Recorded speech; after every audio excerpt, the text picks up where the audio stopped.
And welcome to another edition of Rosen Sports Monday in this brisk fall early morning.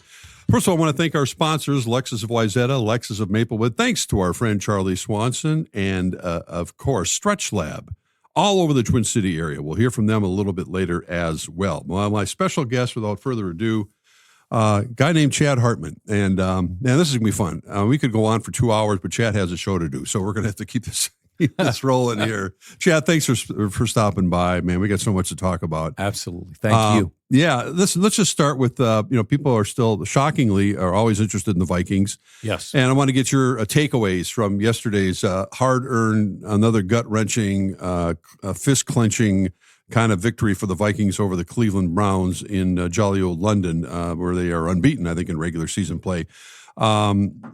Things that strike me, of course, the revamped, battered offensive line that did its job. Carson Wentz going 9 for 9 in the last touchdown drive. Jordan Addison discovering where he was supposed to be, and that was on the football field. What were your takeaways from the victory? Well, you touched on the main ones. I thought in the end they did a great job on Garrett, right? You just thought with Blake Brandel's never played center. Joe Huber, who's he? Darisaw on a play limit. You know, I also thought TV did just a horrible job. Like I'm watching them go, where's Darisaw? They never said a thing. No. Addison doesn't play in the first quarter. They don't say a thing. To get that win as ugly as it was, I don't want to say it's season saving, but it's borderline, Mark. It felt like it to me. It's borderline. With now the schedule might not be as daunting as we think, because also the Eagles lost to Denver, and those two wide receivers are both upset. You know, the Lions are the Lions, right? But then it goes Chargers next after the Eagles. Well, the Chargers just lost decisively at home to the Commanders. Then you get the Lions, and they're really, really good. And then the Ravens. What a mess. Look what's going on with the Ravens and Lamar and when he's back. And their defense, forgetting Lamar, even when Lamar was in there, they were giving up 40 points a game. I think sometimes there are people talk about the Ravens defense and assume Ed Reed and Ray Lewis are still there. Because I hear them ask, well, this isn't the Ravens defense. Yeah, Alan Page and Carl Eller aren't playing for the Vikings anymore. But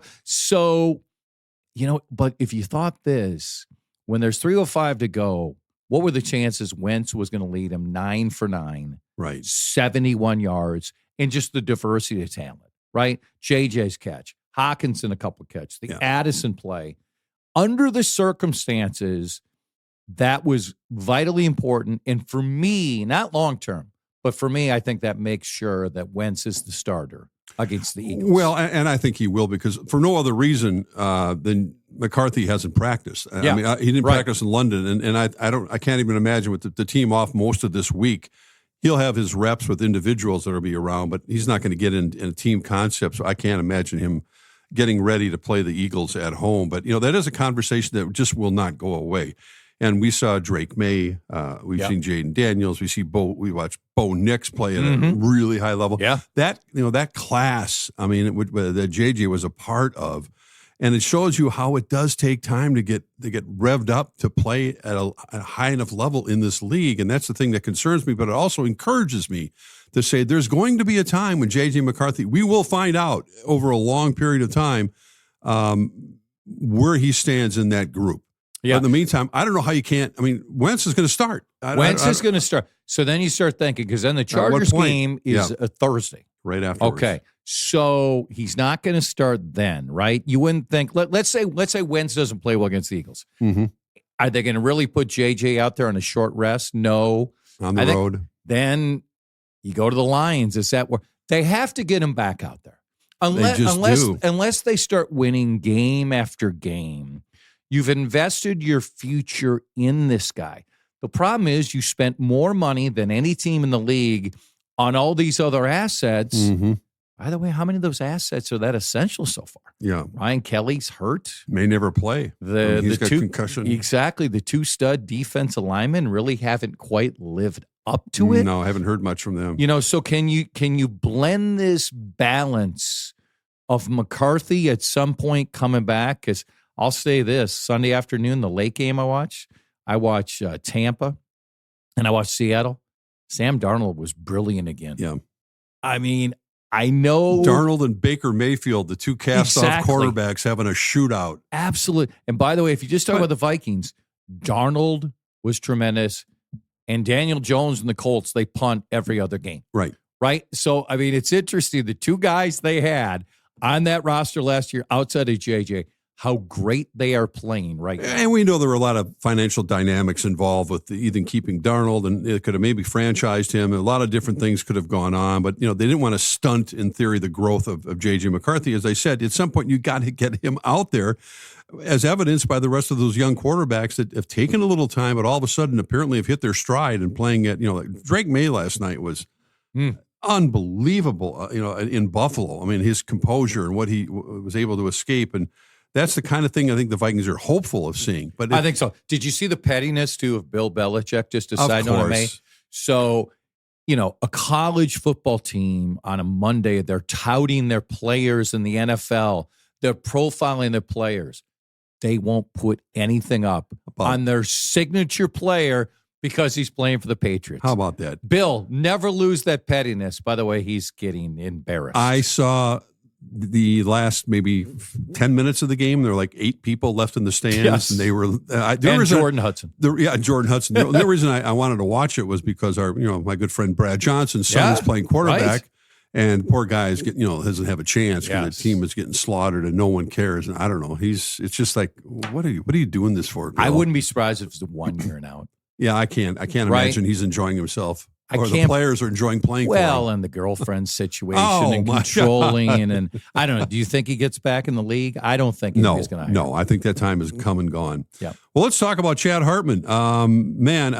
There's so much to talk about. You've had a lot of stops in your career, and I've known you for a very long time, ever since I maybe first met you when I was covering the Gophers at Old Memorial Stadium, and your dad would bring you up to the press box. That's what I was thinking of, and too. honest to God, I don't know how old you were at the time, because I was just starting out at CCO, but in order to try to paint a picture for folks who never had the opportunity to go to Memorial Stadium, the press box was way up there. Yes. And there was no such thing as an elevator, so you had to walk 6,000 steps. You got your steps in, but I was 19, 20 years old at the time. And Sid was next door, and I was in the booth where we would shoot film of the game and blah blah blah. But I remember little Chad Hartman would come into the booth. You remember those days? I do. So until I was 12, I lived primarily with my mother, and so probably 80 to 85% with my father. And of the 85% of my father, 99% was at a sporting event, including bringing me places where I absolutely did not belong. Right. Including the press box. Including the Memorial press box, including a clubhouse, including a dugout. And that's why, what I did when I broadcast Wolves games, my kids never went behind the scenes a single time because I was doing the exact opposite. But I remember sitting with you at Gopher games during the Cal Stahl era. Oh, my God. And probably being a brat. And you were a little bit of a brat. And probably being annoying. And now realizing people were working, and I'm like pounding the glass. Where's my hot dog? Right, Where's my pop? But I just was around sports my entire life. I was around people like you or Rod Carew, it's just that was how I grew up. And it's not some people look at it as a fairy tale way to grow up. If you're a sports fan and you have, your baseball cards or you're watching these guys, as Joe Garagiola once said, I walked into the clubhouse and the guys in the bubblegum cards came alive. Right. I mean, that was sort of the world you were living in as a young man, young person, young teenager. And how did that form your career goals? And was it almost a natural progression because you were around these people all the time? It's a fair question. And for me, what I always say is because I was exposed to so many of these folks when I was young, I learned to just realize that athletes are no different than any of us, right? That because my father developed such a relationship with some of these famous people, they were just like us. They were just like everyday people. So I didn't put him on a pedestal. That was just the guy I hung out with. Or, I mean, the one story I tell all the time is I'm in Little League and I'm a perfectly average Little League player, nothing great, but okay. And so I'm getting ready to pitch. And I was like our third or fourth best pitcher. And I'm not pitching very well. And the coach had told me you got to work on stuff. Right. And so I'm 12, and this is the first summer I'm not full-time living with my father. And I tell him, I go, I just have to pitch better. So I come home from school one day, and it's a Twins off day, and who's in our driveway? Rod Carew. So Rod Carew is at my house in the summer of 1977. The greatest year of his life, his career. When he would hit 388, and we're in our backyard by Bassett Creek, and we're stepping it off, and he's trying to help me pitch. Not great. I didn't succeed. But, like, can you imagine my father out there catching? Yeah. No. I could not see that. So, like 1975, the infamous Hail Mary game. Mm-hmm. And also that day, Francis's father dies. Oh, I remember. Yeah. Fran Tarkin that we're talking about. We're having dinner at his house after the game. And I'm not doing this in any way to name drop. It's just that's just the life what happened. Yeah.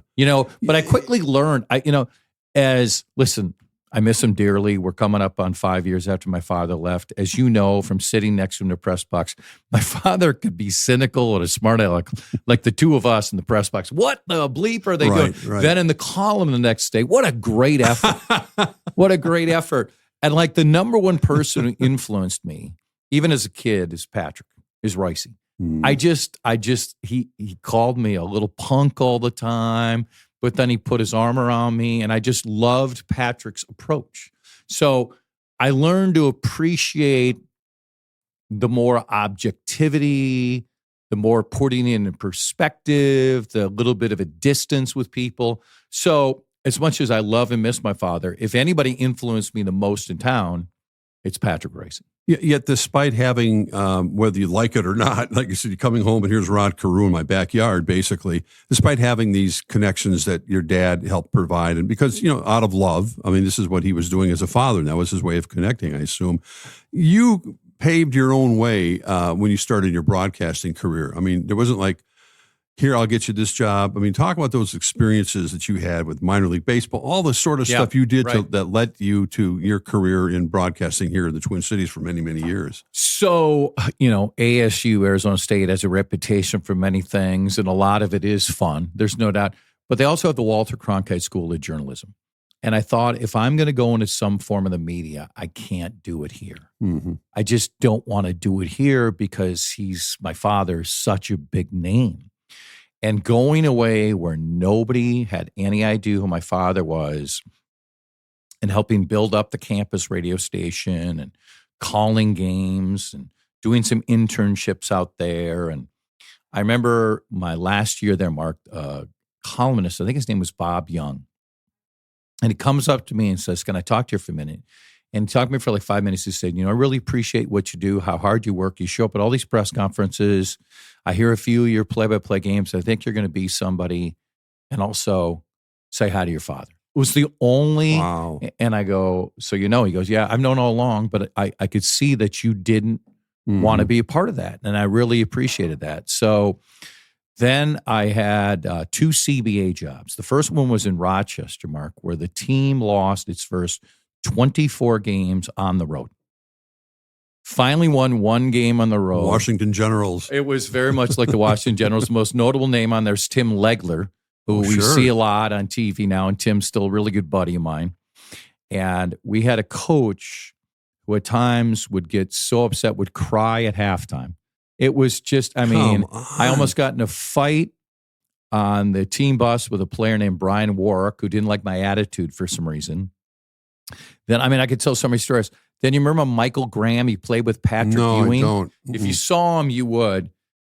Just tough-looking guy, but was the sweetest, funniest guy. And we might have been at a bar in Rockford, Illinois, and this guy was mouthing off to me, and I stood up to him, and he stood up, and he's about 6'4", and this was not going to go well for me.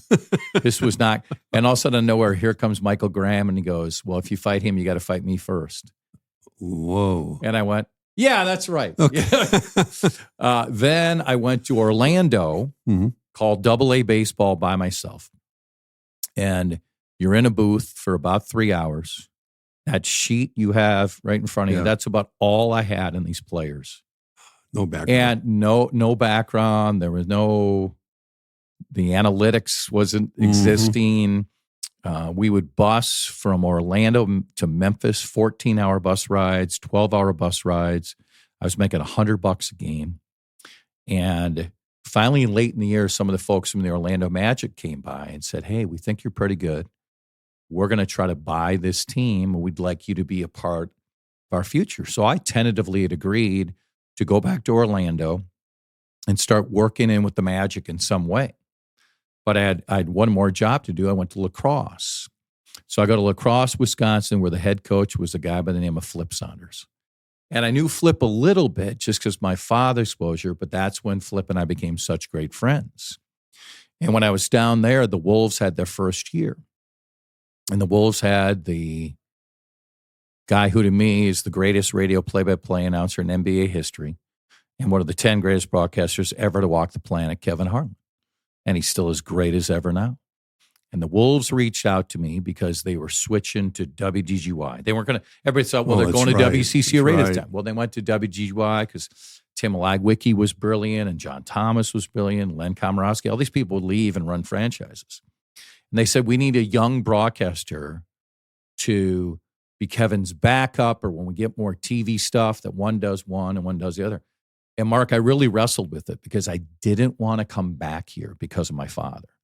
But I talked to so many smart broadcasters who I knew well, including John Gordon and others, and they were saying to me, wait a sec, you're going to go back to Orlando to AA baseball or come back and start working in with an NBA team and also host a talk show. And I never once thought about hosting a talk show. Mm-hmm. I wanted to do play-by-play or I wanted to cover politics. So I finish up in lacrosse. They win a championship. I could find my lacrosse catbird championship ring somewhere.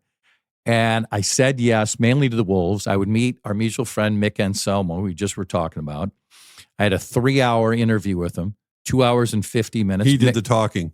2 hours and 50 minutes, Mick talked the whole time. I went out with buddies. That's the least shocking thing you've said. I go, well, what about the job? I go, I have no idea, but I heard all about this guy's life, right? And so then I remember my first day, I'm sitting there in that dump of a place, which you were at many times, 611 Frontenac. And I sat there and I still talked to myself a little bit. And I said, well, this job is going to change my life. And I get out and I grab my work bag and I bump into this woman. And I look at her and I say, hello. I would bump into my eventual wife. Oh, my God. Who I had 3 kids with after I literally just said, this job's going to change my life. Well, that happens in this business. Right. It does. I met my first wife, Denise, at work. Exactly. And, those are the people you're around. And it happened. Hey, I want to get back to, because I know we've both been touched by certain athletes and in the context of they're special. And when they're out of your life and they pass, it's, the Kirby Pucketts of the world, the Corey Stringer. I'll go down the list, but sure. You mentioned Flip, and that one, I'm sure, as close as you were with him, it certainly has stuck with me. The suddenness of it, the shocking nature of his passing and not really knowing a whole heck of a lot what was going on, and just how charismatic, and he had a couple tours of duty here, obviously, but man, he was a special guy. And I watched him play basketball at the U, and I covered him as a player with the Gophers and with Jim Dutcher, and all the way through his time here with the Timberwolves. Yeah, that one. Well, I recently had a garage sale, and I had to go through a lot of stuff. And there's a Flip Saunders basketball ball there, and it just made me think. And I said this back at the time. I would say from the time I was in lacrosse until Flipper got fired after a Friday night loss in Utah, that outside of Kathleen, I talked to Flip more than anybody else. We're both insomniacs. We both like to talk a lot. We would talk probably 70% basketball and then family stuff. We live not far away. We mainly got along great, but at times we had, we'd bump heads because of the talk show, and he wouldn't agree. And I'd be like, my God, 80% of what I say about you I'm praising. But he was just so central to my life. It was just our families knew each other well. And, the last couple of years, we didn't talk as much just because, on the CCO show, I don't talk as much sports. I'm not as many games. Right. I still watch all the Wolves games. The NBA is still by far. I just was out Saturday night. I was with Jim, Pete, and Grady. Right. So, these folks are still very close to me. But we weren't as close, and I still remember finding out a couple weeks before that things were really bad, without going into all the details from somebody we both know. And I remember I said, let's hope for a miracle. And the person said, that miracle is left. That miracle is left. And I just kept waiting. And I remember I was on a golf course playing, shocking. And I got a call from somebody at CCO, assuming I knew, because it broke. Can you talk about Flip's death? Oh. And I said, I can't right now. Yeah. And I was playing my best friend, and I just said, I got to go. And his impact was so much. What I loved about Flip in so many ways, how the people at Byerly's were his buddies, the people in his neighborhood, how much he cared about so many people and just had a curiosity and wanted to get to know people and could relate. And even though he was from Cuyahoga, Ohio, he was a Minnesotan through and through. It's like Bud wasn't from Minnesota, but Bud was Minnesota. And Flip, even when he was coaching the Pistons or coaching the Wizards, he never sold his place. He would recognize people. He stayed friends with folks from Golden Valley Lutheran, from right across the street from where we are. Yeah, here. we're right by, and among the people I've been closest to in sports, Flip's probably number one. Consider how close we were for 15 years. I want to mention one other person who both a personal loss for both of us, and he doesn't get mentioned as often in the context of the things we're talking about right now, and that's Tom Hanneman, who I worked with at WCCO for a zillion years and had this wry sense of humor and talented writer and broadcaster. And to see him go on, I remember it was funny because when I went to the 1980 Winter Olympics and I was doing the Jim Dutcher we have the show. Bell here. Ding, and Tom ended up was asked to do the Jim Dutcher show or something. He wasn't a basketball fan at first. No. He just was not a basketball guy. First, absolutely. And he liked other sports. But admittedly wasn't a huge basketball fan. And then look at his legacy. Yeah. And now every time I go in the media room, of course. Yeah, I know. I'm sorry to bring this up, but he meant so much to me too. And I sometimes feel like Tom doesn't get his due. I agree with you 1,000%. And because he was so understated, and he and Harlan, talk about Kevin Harlan, worked so well together. Unbelievable chemistry. And I miss him to this day. He was, he was a special man and great family. I hope kids are listening and because we think about your dad and love your dad. I had a lunch with him after COVID over here nearby at the West End, and his first time he said, "I think I feel safe to come out," et cetera, and we had an unbelievable conversation. And that was the last one we had, unfortunately. I could talk for Hanny for an hour. I will say, you probably don't remember this, but I was getting ready to go on the radio when you called me in tears. Yeah. Just sobbing. Yeah, I did. And at first I couldn't understand you. And I'm like, Mark, what's going on? And I finally heard you say, Hanny's gone. And I had talked to him maybe 2 weeks before, and he was in great spirits. We talked about getting together, talked about how much he loved his grandkids and how happy he was. And, right. That the night he would leave us, he had the grandkids there. I know. At his house. Always family first. I think you had to know Tom to realize how intelligent he was, how caring he was, how detailed he was about his work, how frugal he was, yes.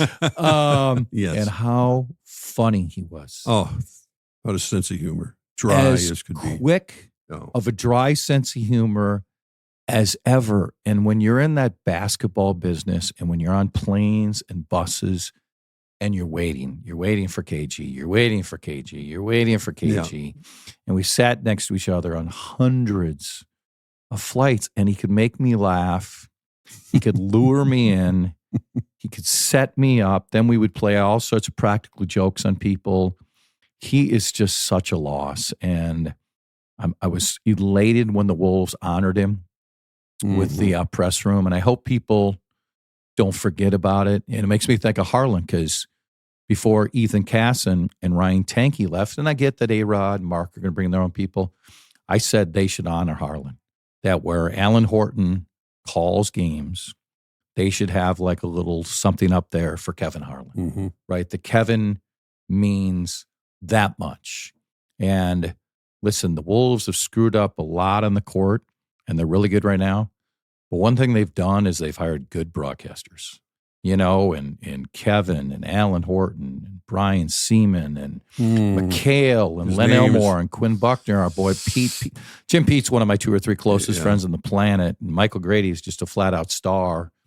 And Hanny was as good as any of them. And it's just such a loss to people who care about it. And I know it's not about wins and losses, but you all just mentioned pretty much that whole litany of announcers who sat through how many really crappy basketball games that you had to call and try to put a face on. And I think about that as well, and how much they would have enjoyed, Hanny in particular, what the Wolves are doing right now. I think about that all the time. And I do too. Yeah. Because when I was hired, Tim Lagwicki, who's the smartest sports business executive I've ever met, nobody's even close, he said, we're not going to be any good for 2-3 years. Mm-hmm. And I know you're not going to have the exuberance of this guy, talking about Kevin, but you have to make it entertaining. And you were here, you were covering. When I'm calling a game against the Wolves in Portland and it's West Coast and they're getting beat by 30, we had to do some stuff to make it fun. And so many people picked up on it. And but Hanny was central to all that. To Sean Grady, another great broadcaster. Right. Sean came up with the idea last year as we posed for a picture where it was Sean, Kevin, Grady, me, and Horton. Oh, wow. And that's outside of Brian Seaman. That's pretty much everybody who's ever called a game for the Wolves. So it was just a great honor. That's, if my youngest son doesn't have health issues, I never would have gave up that job. They might have moved on from me a long time ago, but that was why. It was just at a time where Kathleen and I were separating and we're going to get divorced. And if I was going to have a connection with Quentin, I could not be calling games. Well, let's stop right there. I want to talk more about personal connection, obviously, with the youngest son and your current state of affairs and your radio shows, et cetera, et cetera. Sure. So I know you've got some time limitations as well, but talking to Chad Hartman, of course. But I want to hear from our sponsors, including Stretch Lab in Eden Prairie. I signed up place. There. Your place. You go there too. I go there all the time. Well, it's I want to mention that because I've been hooked ever since my nephew got me into this thing, and I'm loving it. I mean, it's like a 50-minute. I mentioned a 50-minute kind of meditation session. Jason's the guy I see, and he stretches out. He'll stretch out your legs, your hips, your back, your neck, and does it in a really easy way. It's not like you're grunting and groaning and you're feeling it. Listen, my nephew's 30 and I'm just a little bit older. It doesn't matter. As I found out, stretching is so important in your daily routine. So having an expert do the work for you is the only way to go. My advice, go to Stretch Lab. Give them a chance to improve your overall health. Check out a location near you. We go to the Eden Prairie, but they're all around the Twin City area. So check them out, Stretch Lab. And now let's hear from our friends from Lexus of Wayzata and Maplewood. Hey, Rosie here for Lexus of Wayzata and Lexus of Maplewood. If you're in the market for a new luxury vehicle, look no further than my good friend Charlie Swanson at Lexus. Whether you're on the west or the east side of the Twin Cities, they have got you covered with 2 great locations, Lexus of Wayzata and Lexus of Maplewood. Check out the all-new Lexus TX, a spacious SUV with 3 rows of seating and plenty of room for all your gear. Head over to LexusofWayzata.com or LexusofMaplewood.com for details and to find your next ride today. Hey everyone, John Krasinski here to celebrate with you that football season is finally upon us.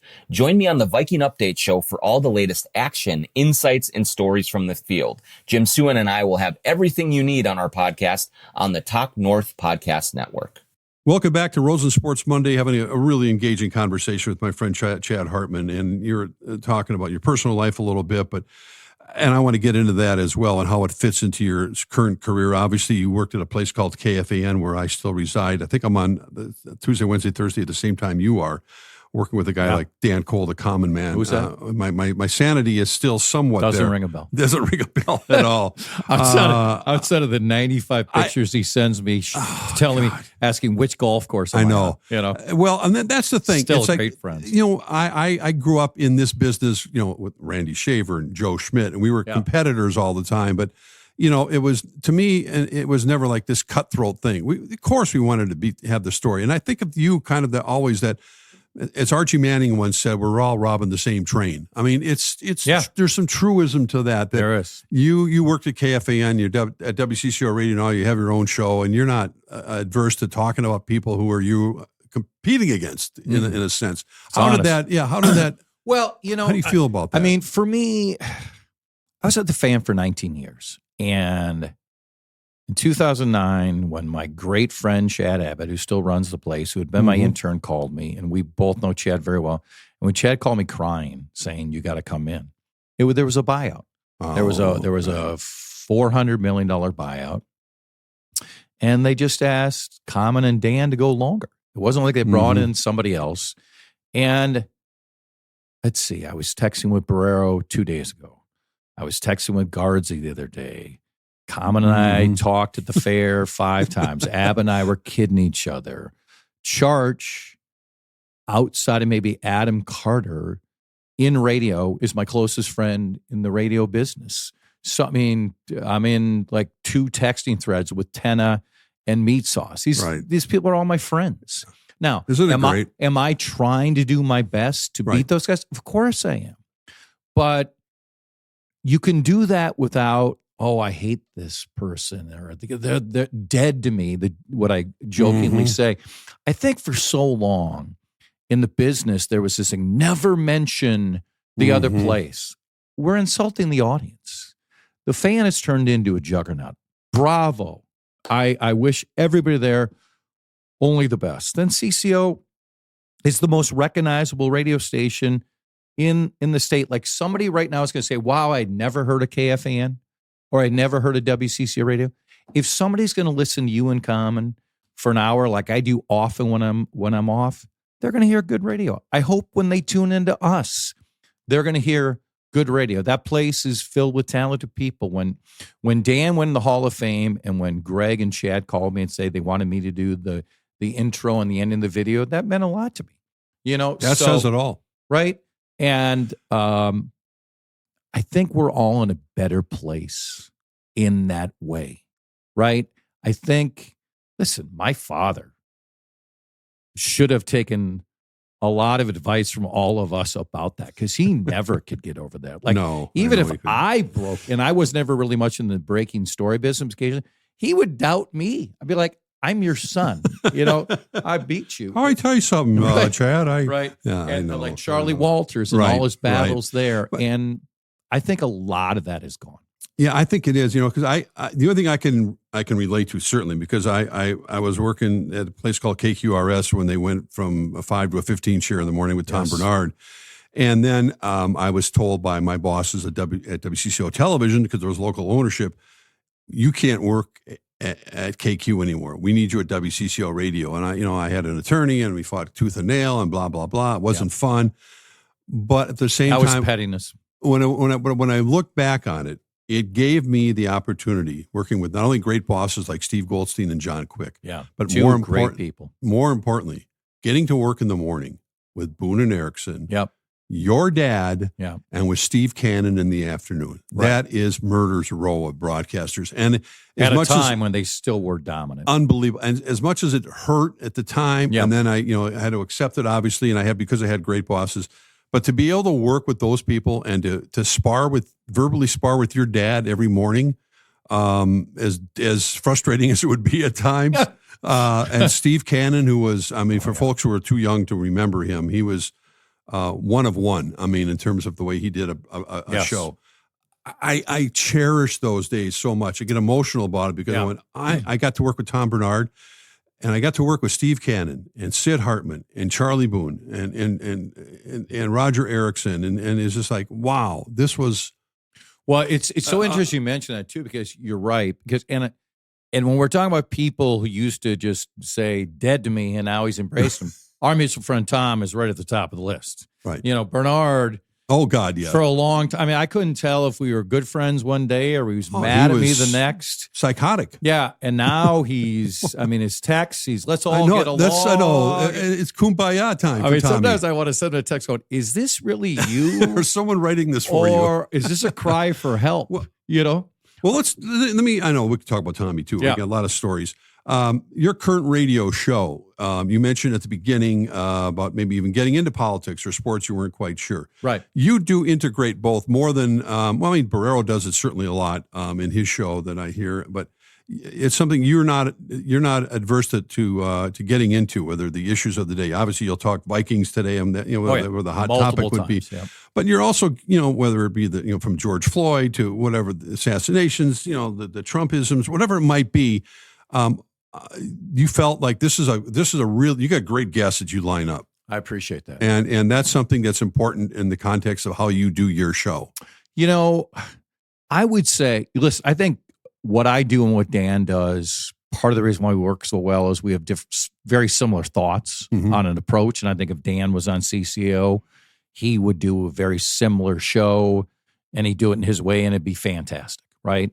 Right. I've probably since the escalator coming down at Trump Tower, I've ended up talking more politics than ever because Donald Trump is Donald bleeping Trump. Right. Love him, hate him, greatest president, whatever term you want. He is a driver of conversation. And if I'm on a talk radio station where Donald Trump, since we've been in this room recording this conversation, I guarantee you he's done something again. I don't know what it is, where I'm going to end up talking about it on CCO in an hour and a half. But I also want to do fun things. So we've tried to go out of our way where like today we do this segment, overrated, underrated, properly rated. And we have fun with that. Then my buddy Adam Carter, who is the closest I've been to anybody in radio. And he ended You guys make a good pair.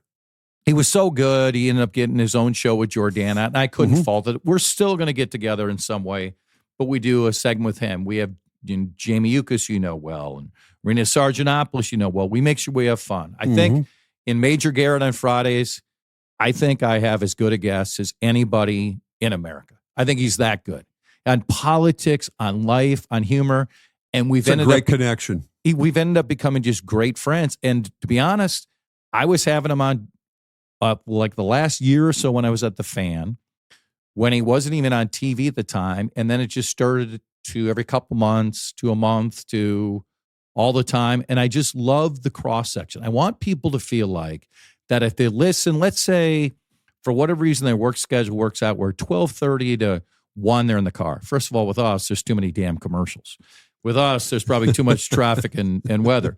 But if they listen 12:30 to 1, someday it's a really serious topic and someday it's a lighter topic. And I know you and Common do the same damn thing. And I know Common doesn't do as much politics as he used to, but I would tell people all the time, anybody who doubts the intellect or the savvy of Common's ability to perform not good radio, great radio, you're fooling yourself. Because he knows exactly what he's doing. He's damn good at what he does. But you also, Chad, unlike a lot of hosts, will engage in social media, which to me is, X in particular, can be a sewer. It's lack of a better word. I can't engage very much. Because, man, I can say something has nothing to do with politics, and people will turn it into something, and mostly keyboard warriors that just don't want to be identified. But you do jump into the deep end often, and I feel like I should if I'm going to engage with it on the radio.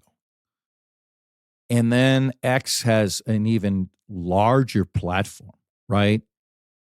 And I will not shy away from strong opinions. I will not. No, I try to block out the folks who are with the filth. I think I've developed pretty tough skin over the years. Like, here's what would truly bother me. If my peers thought I did something wrong or I couldn't do it or I didn't handle that right, like you or people I respect in town, you mentioned Shaver, so many others, that would bother me more than Fred XJ79FZ, who's going to say Nepo baby. I kind of want to say, yes, you're right. My father was the most prominent, successful media member, but I'm 60 bleeping years old, and I wish I'm not his little boy anymore. I wish he was still with us, yes. But he's been gone for 5 years, and I turned down Afternoon Drive multiple times there because of Quentin, and I get it. And like, nothing has changed so much, Mark. And I would tell Barrero over and over again, you have to get text. And finally, I know he pushed hard, so now you have a lot of text. at the fan. Texting makes it so easy for the interaction. Like before, and it was the same thing when I was at the fan too, was, is it at booth.com? I forget what was with the fan. And like to email. No, grab this little contraction right here and do it. Hopefully it's funny. Or when it's not, outside of you turning it into a little bit of bit, an anonymous text just isn't going to get to me. No. There's too many other things that can get to me. You're not going to lose any sleep over No. it. And last, before I know you got to run, I do want to talk about being a father, and especially you mentioned Quentin. My lovely wife, Karen, and I went to Palm Springs this past year. We met up with you for lunch at Palm Desert. We stayed at we went over and visited your place and stay with us for 10 days. No. We just visited for a couple hours. You talk about. Well, you know what? Once in a while, you got to do what you got to do. If you would speak to, because you speak so beautifully of your son, and he was born with, it's some very difficult times and very difficult life that he has. You just never have wavered. You and Kathleen, your ex-wife, in particular. I mean, when we were visiting you over in Palm Desert, you said, well, I'm picking Kathleen up at the airport, and then she's going to come over here, and Quentin's going to be here, and you got everything set up for him. Yeah. Man, I can't imagine the joy it is you get in the most difficult of times that you've had to go through. And parents, I know other parents who have gone through some things like this, but it makes you appreciate how good life is. And I don't know, I'll let you just take it from there. But there's so many ways I can jump in. I'll just tell you the summer of 2000 changed my life because Jim Pete and I had worked together for a couple of years. The Wolves liked us so much, they wanted to move us to TV. Okay. So we tentatively agree with that. Then the Arizona Cardinals call me and they say, we'd like you to be our play-by-play announcer. And that meant a lot to me because I went to ASU. And I said, well, I'm not moving. They're like, we get it. And so I worked out a deal with the Fan and the Wolves. So I was still going to do afternoon drive. I was going to miss about 15 Wolves games. I was going to miss about 20 Fridays at least. And things were like, for me, work-wise, it was great. I was going to be the only guy doing NBA and NFL. I was going to be the only guy doing NBA, NFL, and afternoon drive in my hometown and in the city where I went to school, where I was going to replace a guy who was just a complete jerk to me when I was up there in college. So there's a little bit. And then all of a sudden, Kathleen called and said, guess what? We're pregnant. And thank God that happened because my hero came into my life, my son. And I changed everything. I ended up just doing radio. I turned down the Cardinals job. Then I would reach out to Dan, and Dan's like, well, the timing's right because I've wanted to do something on my own. And so that's when I moved early in the day. It worked out the really good separation. When Quentin was born, we had concerns during the pregnancy. And when he was born, I remember Kathleen looked at me and saying, does he look fine? I go, he looks great. And I looked away and I thought, nope, something's not right. And even his second day, they thought he had spina bifida. And he would not breastfeed. He would not bottle feed for 2 weeks, where he just screamed, I'm not kidding you, 23 hours a day. And finally, we gave up on our pediatrician. We went and saw somebody else. I would say in his first couple of years, he was probably in the hospital total like 4 or 5 months because his immunity was so low. He just had all sorts of issues, and we just never could figure out what was wrong with him. We knew that his learning was dramatically delayed. So we would learn pretty quickly that he most likely was on the autism spectrum. But then he had all these gastro issues. He had these walking issues. He spoke very late in life. And we sent his blood, Mark, to hospital after hospital after hospital across the country trying to find out, where he would just cry when we would go to doctors just out of fear of what was going to happen to him. And then our mutual friend, our doctors probably for about 50 years, got him Sheldon Burns, called me in and said, you have to stop. He has Quentin Hartman syndrome. And I go, what's that? He goes, there are so many kids you can't put in this classification, and your son is one. And he would have double leg surgery. He would have so many other procedures done. And then after he had this double leg surgery where he didn't walk for close to 7 months, we were at the orthopedic office for a follow-up, and he had his first seizure ever. He had a grand mal seizure. Went almost 10 minutes. I was convinced he was dying right in front of me. And Kathleen, my ex-wife, who I'll just say right here on the show, I have the best ex-wife on the planet. We get along incredibly well. I love her. I would do anything for her. I know she would do anything for me.